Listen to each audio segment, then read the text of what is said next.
Herkese merhaba. İspanya Mallorca adasına geldik. Arkamda görmüş olduğunuz üzere Skoda'nın yeni elektrikli modeli Elroq'la birlikteyiz. Burada güzel bir rotada otomobili kullandık, fikirlerimizi edindik ve sonrasında size videoyu başlatıyorum. İncelemeye tabii başlamadan öncelikle bu nedir? Biraz ondan bahsedelim. İsminden de anlaşılacağı üzere Elroq aslında elektrikli karok anlamına geliyor. Karok belli bir süre sonra artık olmayacak ve Elroq olarak devam edecek. Buradaki can sıkıcı taraf, tabii ki bizim için can sıkıcı taraf, otomobil sadece elektrikli olacak. Volkswagen'in ID modelleri için geliştirdiği elektrikli platformundan oluşuyor. Zaten AB'sini de biliyorsunuz. Bir süredir 2020 yılından beri üretilen bir model o. Enyaq. Enyaq da tabii bu otomobille birlikte yaklaşık aynı zamanlarda Türkiye'ye ithal edilmeye başlanacak. Türkiye demişken de hemen size ne zaman geleceğinden de bahsedeyim. Önümüzdeki senenin yani 2025 yılının Mayıs ayında bu otomobil Türkiye'de olacak. Yaklaşık o zamanlarda zaten Enyaq da gelecek. Şimdi bu otomobil bir C SUV. Çok C SUV gibi de gözükmüyor.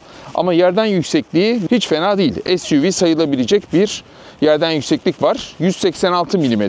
Uzunluğa bakarsanız yine Karok'la aşağı yukarı aynı seviyede. Yaklaşık 4,5 metre, hatta 4488 mm'lik bir uzunluğu var. Otomobil böyle daha yere basık, biraz daha hatchback gibi gözüküyor ama değil. Gerçekten değil ama tasarım bakın neleri değiştiriyor. Onu da Skodacılar bize göstermiş oluyor. Oldukça sportif gözüken bir araç. Sportif derken bu otomobilin donanım pakette Sportline. Biliyorsunuz ki Sportline'ı severiz. Sportline'da ne farklılıklar var? Birazdan onları anlatacağım ama biraz daha şimdi otomobilden bahsedeyim. Genel hatlarından bahsedeyim. Şimdi elektrikli otomobil mevzusu biraz daha karışık. Gerçi içten yanmalılarda da birçok aslında parametre var ama elektriklilerde biraz daha fazla oluyor biliyorsunuz. Burada özellikle otomobilin az tüketmesi için birçok aerodinamik hesaplar, kitaplar, tasarımlar oluyor. Bu otomobillere onların hepsi var. Mesela şu çamurluk ağzı, yani lastikle çamurluk arasındaki mesafe oldukça azaltılmış. Araya fazla rüzgar girmemesi için ve tabii ki tüketimin az olması için. Şu ön tarafta bakın burada hava kanalları var. Hepsi aktif.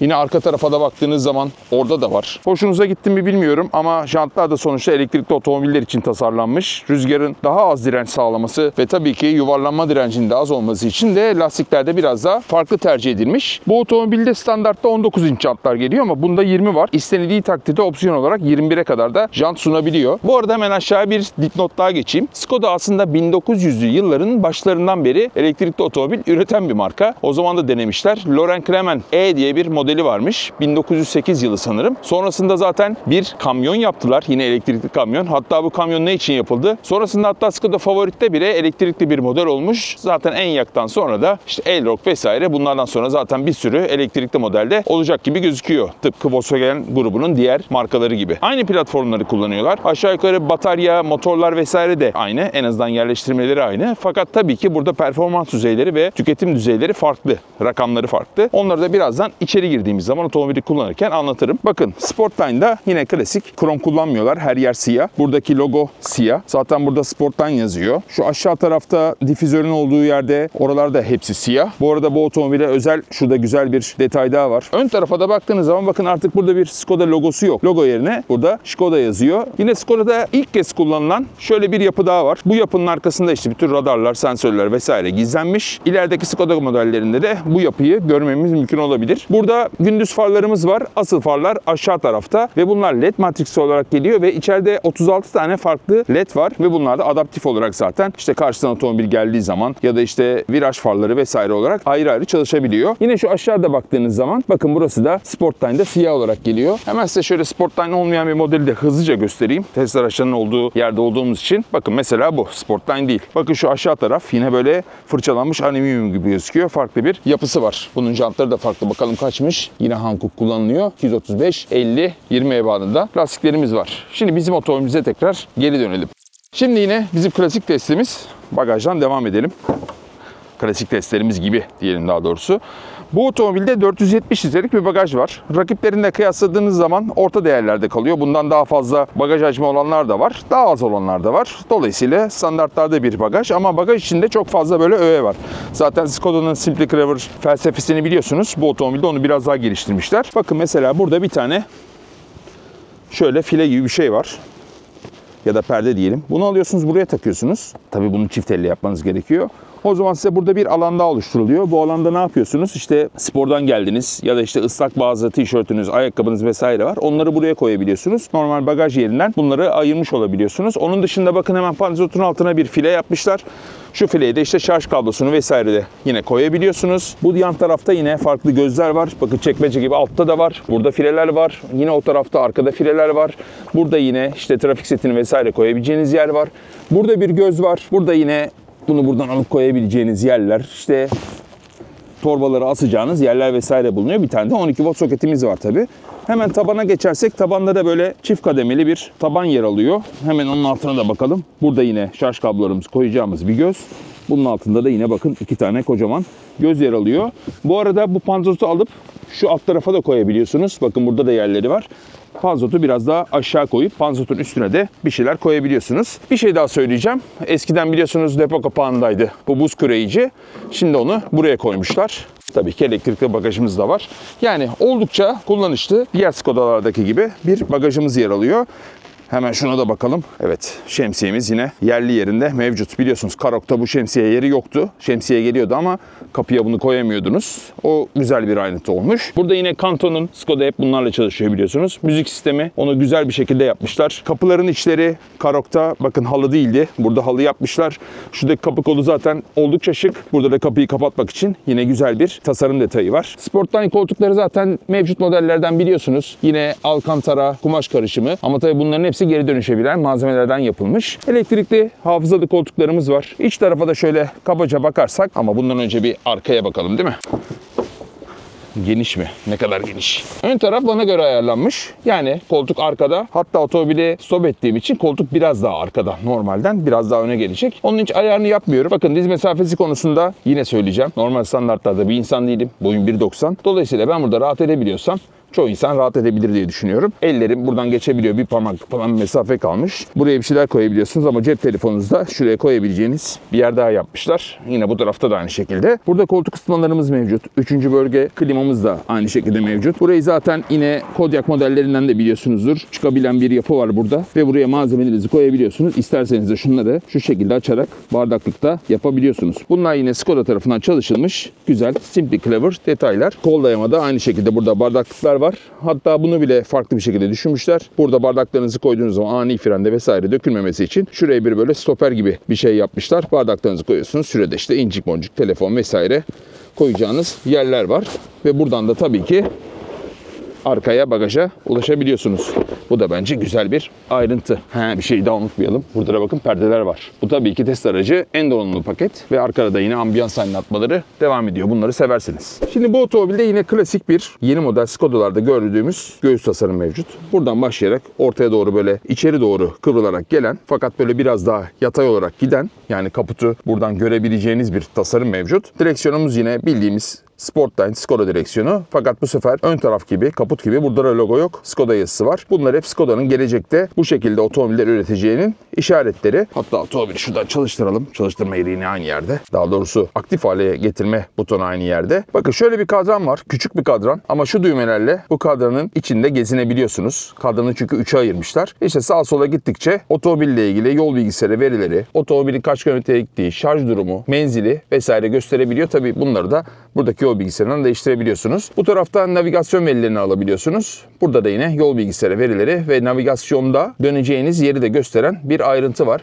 Şurada bir kadranımsı bir görüntü var ama aslında bunun arkasında sensörler var. Bu sensörler sürekli sizi izleyerek bir yorgunluk durumunda vesaire otomobilin güvenli bir şekilde ilerlemesi için sizi uyarmaya yarıyor. Onun dışında burada yine kocaman 13 inçlik bir ekran var ve bunun da yazılımını ve görünümünü hatta içeride yerleşimini değiştirmişler. Sesi buradan açıp kapayabiliyorsunuz. Diğer Volkswagen modellerindeki gibi. Buradan bastığınız zaman tamamen kapatıp açabiliyorsunuz. Şuraya kısa yol tuşlarını adayabiliyorsunuz. Bakın işte burada otomobilin bütün ADAS sistemlerini, sürücü destek sistemlerini kapatıp açabiliyorsunuz. Klimayı ayarlayabiliyorsunuz. Buraya bastığınız zaman otomobilin şarj durumunu vesaire görebiliyorsunuz. Bu otomobilde kendi park edebilme özelliği var. Hatta park edebilme özelliğinin dışında aplikasyondan da hemen anahtarını da size göstereyim. Anahtarda bir değişiklik yok. aplikasyondan da telefonunuzdan otomobili kendi kendine park ettirip tekrar çıkartabiliyorsunuz. Hatta şöyle söyleyeyim, birkaç markada bu var çünkü Hyundai ve özellikle Kia modellerinde dışarıdan anahtarla otomobili dışarı alıp tekrar içeri sokma gibi özellikler var ama fakat bu otomobilde dışarı çıkıp tamamen kendi yerini bulup park etme özelliği de mevcut. Onunla ilgili bir videoyu da buraya koyarım. Oradan da görmüş olursunuz.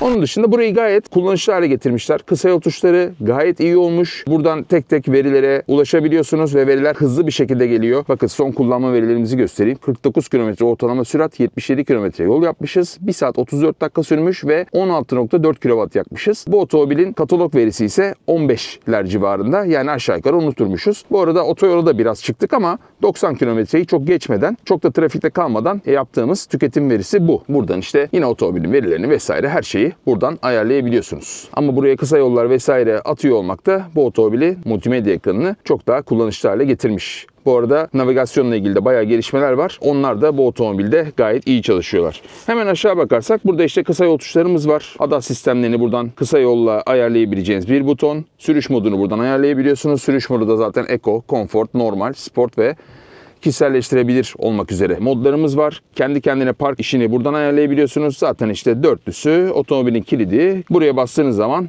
hemen klima ekranı geliyor ve buradan her şeyi hızlıca yine ayarlayabiliyorsunuz. Burada kablosuz şarj istasyonumuz var. Soğutmalı hem de 15 watt gücüyle hızlı şarj edebiliyor ve bunu da güzel bir şekilde konumlandırmışlar. Alt tarafı böyle hem soğutmalı hem de böyle yumuşak plastikten yapılmış olması da güzel bir ayrıntı.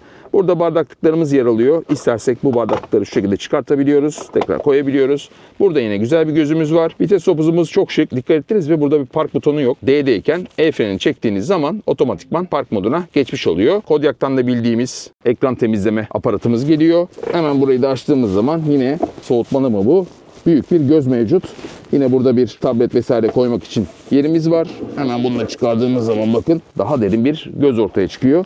Tabii bunu buraya koyup şunu da şu şekilde açıp bu da bir çekmece. Bunu böyle bu şekilde koyduğunuz zaman da buraya ayrı, buraya ayrı şeyler koyabiliyorsunuz ve bu ileri geri de gidebiliyor. Bir yer daha söyleyeceğim. Şu aşağı tarafta da bayağı ciddi anlamda bir göz bulunuyor. Tüm bunlarla birlikte otomobilin içinde 48 litrelik saklama alanı bulunuyor. Bu da yine Skoda'nın Simply Clever ya da benim deyimle 1,5 porsiyonluk ünvanını hak eden bir otomobil olmuş. Ama şuradan dikkat edersiniz ki bu otomobillere ne yazık ki Superb gibi cam tavan opsiyonu yok. O zaman şimdi Halit'i yanımıza alalım, sürüşe geçelim. Otomobille ilgili teknik veriler, biraz sürüş detayları bunlardan bahsedelim ve videoyu sonra sonlandıralım.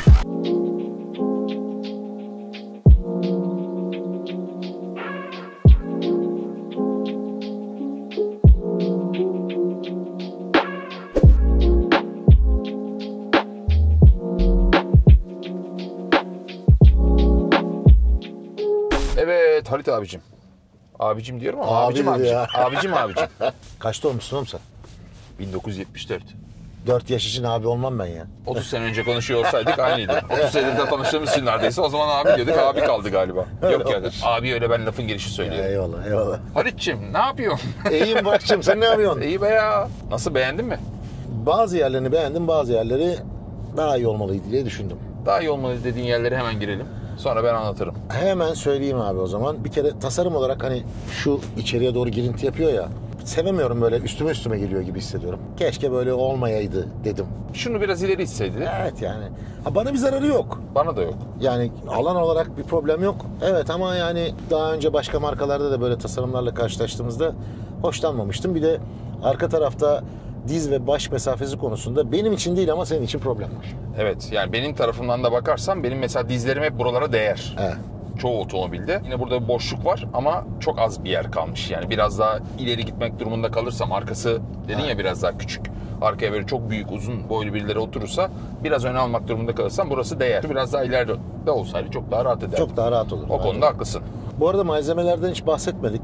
Evet. Benim videomda da bahsetmedim ben ama. Evet ben de bahsetmedim. Normalde şuralara ellerim böyle. Yumuşakmış, güzel. Şimdi son dönemde sürdürülebilirlik adına biliyorsun özellikle koltuk kumaşları ve kapı kaplamalarında dönüştürülmüş malzeme kullanılıyor. Aslında plastikten üretilmiş koltuk döşemelerinin üzerinde oturuyoruz temelde. İşte Yani deniz'deki ağlardan, işte Aynen. bilmem neden onların hepsini bir dönüştürüyorlar, ona göre oturtuyorlar. pet Otomobil şişeler. her yeri öyle. Evet, pet şişeler. Ya bu güzel bir şey aslında. Çok güzel bir şey. Çok önemsemiyoruz. Anlatırken de anlatmıyoruz, çoğu yerde bahsetmiyoruz. Ama artık gerçi çoğu otomobilde olduğu için bu. Ama 20 sene önce neyi konuşuyorduk? Abi kaliteli bir kadife döşemesi var tabii falan. Tabii. O günler bitti. Şimdi plastikten dönüştürülmüş malzemeyi övüyoruz. Evet. Hayat bizi buralara getirdi. Ama işte öyle bir dönüştürüyorlar ki deri gibi Evet. gözüküyor yani çoğu yeri. Bak bu konsolun şuradaki şeyler, dikişler, Yok, buradaki çok- farklı hatlar ve bunlar böyle yumuşacık. Çok İşçilik güzel. anlamında bir problem olduğunu düşünmüyorum. Sadece kapı içleri biraz daha kaliteli hissettirebilirdi. Özellikle şu kapı kapatmak için oluşturulan set gibi bir şey var ya, kapıyı çeken. O sanki daha yumuşak bir şeyle kaplansa daha kaliteli hissi verirdi. Çok tak bir şey yani. Evet ama sonuçta bu otomobil Skoda'nın böyle çok lüks olarak adlandırdığı otomobillerden biri değil. Değil. Ama dediğin gibi yani şuranın biraz daha böyle yumuşak olmasını ben de isterdim. Elimizin dokunduğu yerlerin kaliteli hissettirmesi benim için daha önemli mesela. Mantıklı. Yani şimdi ben bir Karoq kullanıcısı olduğum için direkt kıyaslayabiliyorum. Mesela oralara biraz çalışmışlar çünkü şu kapı içlerinde falan şey yoktu, halı yoktu mesela Evet. Karoq'ta. Bunda var. Tabii bu izolasyon anlamında da bir gelişim. Yani Tabii. bu otomobilde çünkü motor sesi vesaire olmadığı için en ufak şeyi bile içeri aslında alıyorsun. Doğru. Elektrikli otomobillerde. Ama arada bir gıy sesler geliyor değil mi ilk çalıştırdığımızda? Isı pompası mı? bir şeyler artık kendi neyse. içinden bir şeyler ayarlıyor. Evet. Evet, ısı pompası da var bu arada. Hemen Evet. de ondan da bahsedelim. Şimdi otomobilin motorlarından biraz bahsedelim.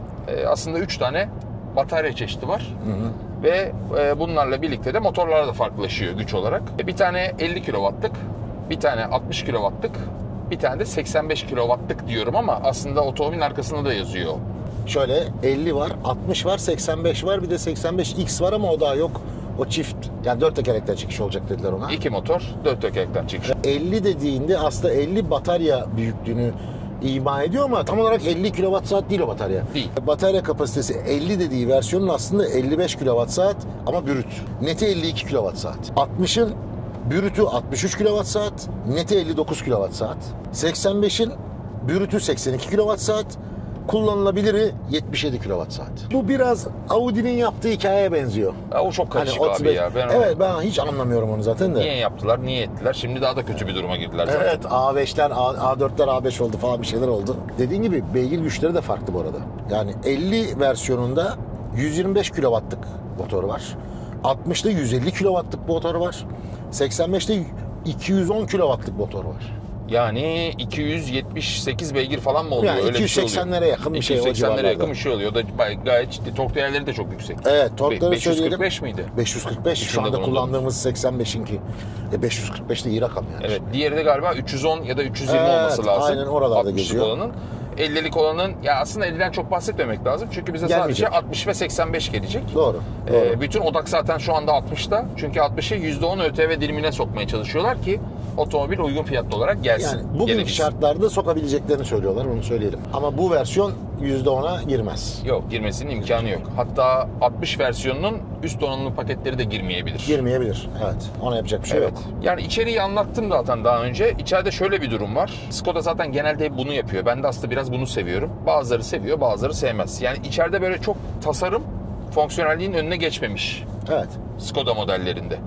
Yani atıyorum benim 75 yaşındaki babam hiç elektrikli otomobil kullanmamış. Ben birkaç tane kullandırdım ona, böyle garip bir şekilde kullandı gerçi ama alır getirir tıkır tıkır, hiç yabancılık hissetmez. Tasarım açısından hem de kullanılabilirlik açısından. Kullanılabilirlik derken de zaten elektrikli otomobiller içten yanmalı modellere ne kadar yaklaşırsa aslında o kadar başarılı oluyorlar. Bunda da birkaç tane zaten parametre var. Evet.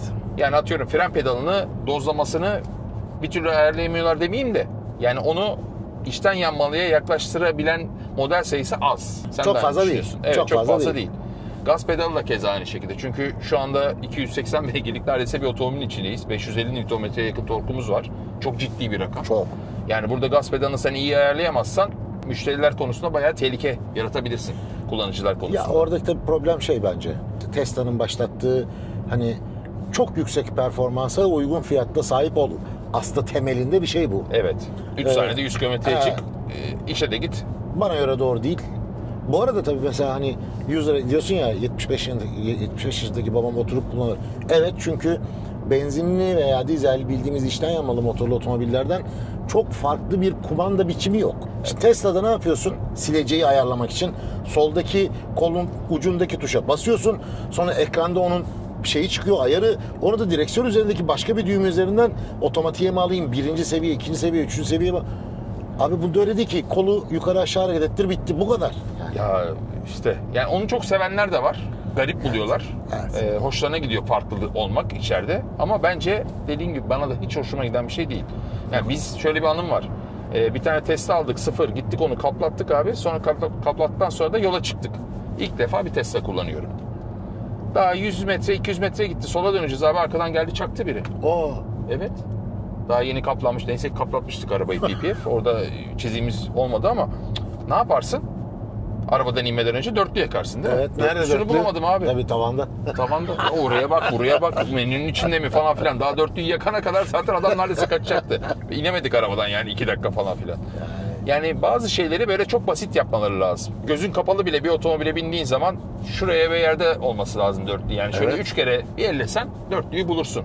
Ya da atıyorum daha böyle basit işte cam sileceği bahsettiğin gibi sinyal vesaire bunlar gibi. Ya da işte ayna ayarı falan filan. Bunları bizim alıştığımız şekilde yapması Skoda'nın Hoşumuza gidiyor. Hoşumuza gidiyor. Evet, Belki aynen. bizim yaşımızdan mütevellit Hayır ama kullanımı zorlaştırmak bir gelişim değildir ya. değil. Yani tasarım basit fonksiyonelliği güzeldir. bozmayacak abi. Evet. Basit güzeldir aslında. Kolay kullanım güzel bir şeydir. Bizim anlatmaya çalıştığımız şey bu aslında. Yani adamlar zaten o üretim felsefesini bütün otomobillerine istediği kadar modern olsun, istediği kadar teknolojik olsun onu yansıtıyorlar. Ben bu özelliğiyle Skoda'yı çok seviyorum. Demin bahsettiğim üzere Karoq kullanıcısıyım. Karoq'tan sonra Elroq'a geçer miyim diye ben buraya geldim. Aslında kafamda öyle bir şey var. Çocuklarla, eşimle işte bir yerden bir yere giderken uzun yolculuklarda işte onları okula bırak, sen işe git, bagaja atıyorum işte bazı şeyler sığar mı sığmaz mı? Ya da işte eşim rahat kullanabilir mi konusunda bu otomobil şu anda o sorduğum soruya çok net cevaplar verdi. Yani direkt ondan buna geçebilirsin. Kullanımı kolay. Her şey olması gereken yerde. Özellikleri olarak da iyi. Hem şarj kapasiteleri, hem batarya kapasiteleri, hem kullanım, donanım vesaire vesaire koyduğun zaman. Yani ben bu otomobili çok kısaca sevdim. Ben de. Biraz Yani ben garip de konuştum kullanırım. biraz fazla ama hoşumuza gitti. Yani dediğin gibi içten yanmalı motorlu otomobillere kullanım açısından o kadar yakın ki. Evet. Birçok insanı bu otomobile bindirsek, söylemesek elektrikli olduğunu anlaması zaman alır. Kesinlikle. Anlaması zaman alır yani. Doğru. Ya bir marşa basmıyorsun işte. Ve onda da düğmeye basıyorsun. Hani, Onları çalışır halde bırak yani. yani marş motoru sesi gelmiyor. Onun dışında hani şu hızla giderken mesela içten yanmalı otomobil, yani benzinli bir otomobil de en fazla bu kadar ses üretiyor aslında. Evet. Zaten belli bir süratten sonra aslında yol sesi ve rüzgar sesi gelmeye Evet. başlıyor. başlıyor. O ön plana çıkmaya başlıyor. Evet yani. Oralarda da bu otomobilde bayağı bir geliştirmeler yapılmış. Onun üzerine çok çalışmışlar. Biz çok fazla yüksek süratlere çıkmadık açıkçası. Ama işte 90-100 kilometrelere kadar çıktık. Oralarda böyle hava çok rüzgarlı olmasına rağmen öyle ciddi bir Yok ses. hayır. Ben rüzgar sesine Alamadım. hiç rahatsız olmadım bu otomobilde. Bu otomobilin rüzgar direnç katı sayısı da bizim Karoq'a göre hep onunla kıyaslıyorum. Karoq 0.30 iken bu 0.26'ya inmiş. Bu da hem yakıt tasarrufu demeyeceğim, elektrik enerji tasarrufu artı da işte böyle ses vesaire konusunda, konfor konusunda bayağı ön planda olan özelliklerden biri. Bu arada Mallorca'da şu anda bayağı bildiğiniz fırtına var arkadaşlar. Gerçekten fırtına var yani. Yani navigasyon uyarı veriyor işte. Evet. İleride diyor Arada yağmur serpiliyor böyle bir fırt diye. Sonra ama hava güneşli. Çok acayip bir durumdayız yani şu anda. güzel memleket ya, yaşanır burada sıcak sıcak. Baksana aralığın ortasındayız, 15 Bir derece. kere zeytinyağı güzel. Tamam, Türkiye'yi aratmaz yani. Evet. Şimdi bu kadranı eleştirilenler olacaktır. Yani kadran çünkü küçük. Biz böyle büyük şaşalı kadranları severiz. Yani burada kocaman 13 inçlik bir ekran var. Çok da iyi çalışıyor. Bundan zaten bolca bahsettik. Ama burada küçük kadran bazılarının hoşuna gitmeyebilir. Ama kadranı öyle bir güzel kullanmışlar ki 3 tane bölmeye ayırmışlar ve sağa sola tekrar bu bölmeler değişebiliyor. Buradan siz rejenerasyonu ayarlayabiliyorsunuz. Yani gazdan ayağınızı çektiğiniz zaman bakın fren yapmaya başladı. Çünkü 3. level'ı aldım. Rekuperasyon. Bu da hayatımıza yeni giren bir kelime. Evet. O da başarılı bir şekilde ayarlanabiliyor. Ayrıca yine buradan B moduna yani brake moduna alıp da o 3. jenerasyonu uygulayabiliyorsunuz tek tuşla. Buradan birkaç kere basmanız gerekmiyor. Ama onun ötesinde bu otomobilde çok iyi bir head-up display var. Yani buradaki ekranı birebir neredeyse yukarı yansıtmışlar. Ve navigasyon kullanıyorsanız eğer atıyorum işte bir viraja yaklaştığınız zaman ya da bir sapağa doğru O sapağa doğru yaklaştıkça size böyle ok göstermeye başlıyor. O oklar büyüyor. Hadi artık gir, hadi artık gir diyor size. Onların hepsini görebildiğiniz sürece bence sıkıntı yok. Zaten küçük ama atıyorum direksiyonunda büyük olması hiç görüşü engellemiyor. Hiç. Yani sen de demin kullandın. Tabii. Ben de şimdi kullanıyorum.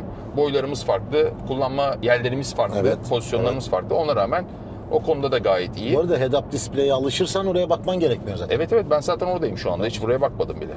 Süspansiyon konforu güzel. Evet. Bence. Gerçekten güzel yani. Süspansiyon bayağı güzel. Bayağı iyi.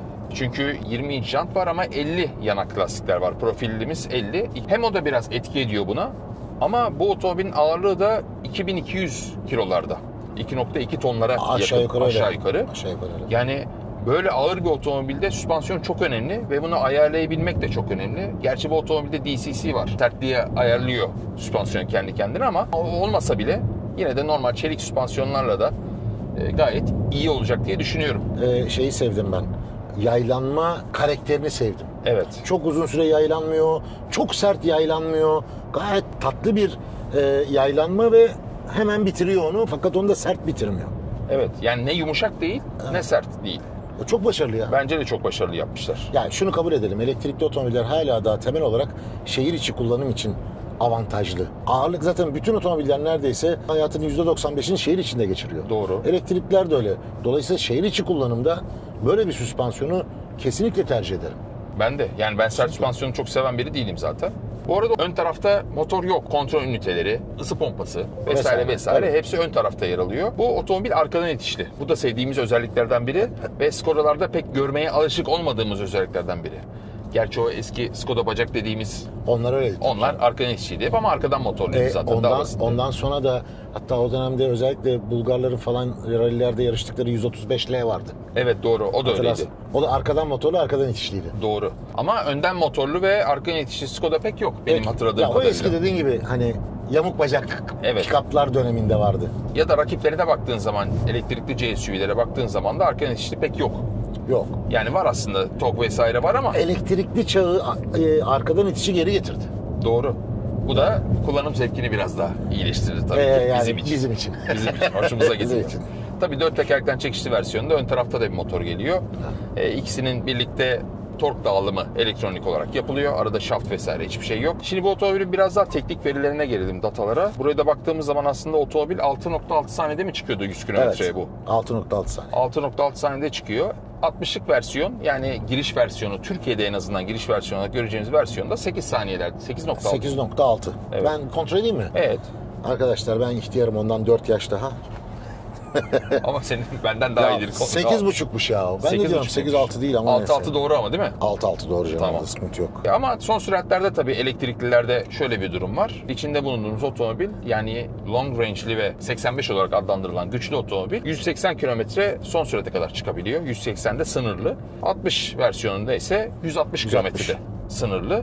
Bunlar da bence şehir içinde kullandığınız otomobile göre hız limitleri koşulunda zaten gayet bence yeterli. Sen ne düşünüyorsun? Hatırlarsın mutlaka, Volvo başlatmıştı saatte 180 km hızla sınırlamayı Geçmeyeceğiz, otomobillerini. evet. Bir konsensüs oluşmaya başladı orada.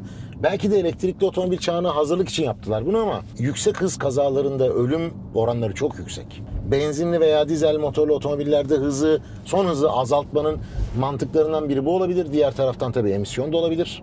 Ama elektrikli çağda hız arttıkça enerji tüketimi çok aşırı arttığı için ister istemez bunları sınırlamak durumundalar. Ya herkesin menzil derdi yok mu? Yani basit olan bu. Tabii ki canım, elektrikli otomobildeki en büyük mevzu. Tabii. Bu arada menzilleri söylemedim. Söyleyelim o Menzil zaman. diyeceğim. Tabii. Hemen oraya gelmiş olduk bak. Evet. Böyle bilinçli yapılmış bir şey gibi oldu ama değil. Skoda Türkiye'nin açıkladığı rakam 561. Skoda Global'in açıkladığı rakam 581. Bizimkiler daha az açıklamış. Evet. Daha az açıklamış. 60'ta neydi durum? 60'ta Türkiye'nin açıkladığı 450 kilometre, Global'in açıkladığı 403 kilometre. Allah Allah. Burada bir tezat var. Bir gariplik olduğu kesin. Yani böyle bir otomobile göre bence yeterli. Ya ilginç zaten bence. Son dönemde otomobil firmaları, özellikle Avrupalılar diye bakıyorduk ama Çinlilerde de benzer bir durum var.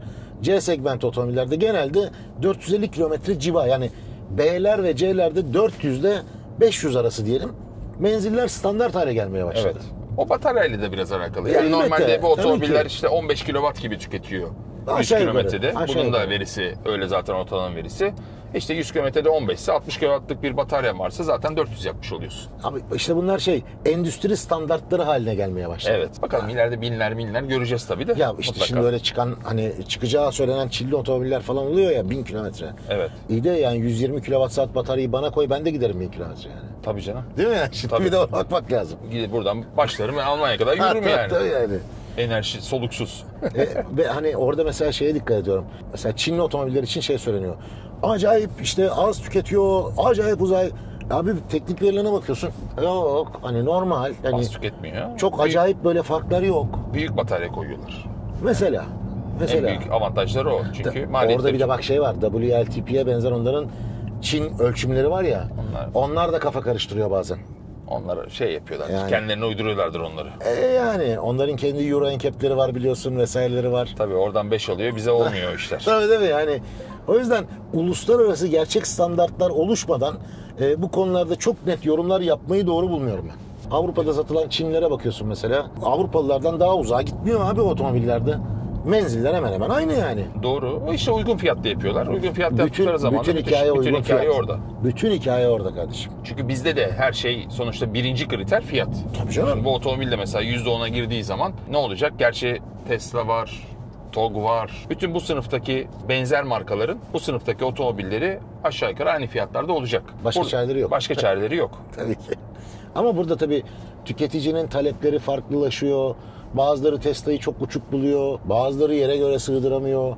Evet. TOG ayrı bir durumda. Çinliler ayrı bir durumda. Hani Garip bir dönemdeyiz. garip bir dönem. Bir de marka bağımlısı olan insanlar var.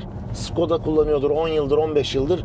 Yine Skoda alır memnunsa markasından. Doğru, kesinlikle. Yani orada 3'e 5'e bakmaz insanlar. Bakalım zaman gösterecek. Zaman Biz de bunu gösterecek. yaşayacağız, göreceğiz. Ne oluyor, ne İyi bitiyor. ki marka bağımlılığım yok. İyi ki arabam yok. Çok rahatım o konuda. Niye araban yok senin? Kiralık kullanıyorum.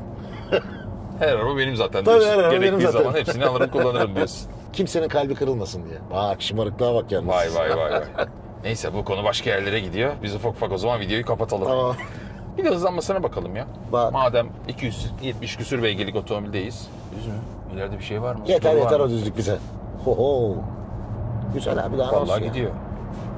Gayet de güzel gidiyor yani. Beni devam ediyor. Soluksuz. Zaten Tamam, 160'a yeter. geliyoruz neredeyse evet. Oo. Ya elektrikli otomobillerden zaten alışık olduğumuz bir şey. Hazır mısın? Gözlüğü yakaladım havada. Gözlük mü düştü? Çok Kafamdaydı. iyiymiş, çok iyiymiş. Bu arada arkalar kampana Evet. ama ona fazla takılmayın. Mühendisler zaten biliyordur bu işi. Bence de. Eski balatacı olarak. Doğru ya. O zaman görüşmek üzere. Umarım videoyu beğenmişsinizdir. Beğendiyseniz beğenme butonuna basarsanız sevinirim. Yine sorularınız varsa otomobille ilgili aşağı yorum olarak yazarsanız biz cevaplarız hepsini. Kanalımıza zaten abone olduğunuzu düşünüyoruz. Eğer abone değilseniz de abone olup özellikle o çan simgesini tıklayıp bildirimlerinizi açarsanız her yeni video yüklediğimizde ilk izleyenlerden biri de siz olursunuz. Bir dakika. Ben de bir tane YouTube kanalı açtım. Daha henüz çok fazla bir şey yok ama arada benimkine de bakın ya. Halit Polkan deyince görürsünüz zaten. Halit Volkan mı? YouTube Evet, kanalında. Halit Polkan. Kaç tane videom var? Şimdi 2 tane var da bununla beraber 3-4 olur herhalde. ya. Tamam biz bu videoyu yayınlayana kadar zaten 3-4 Olur. Halit abi teşekkür ederim.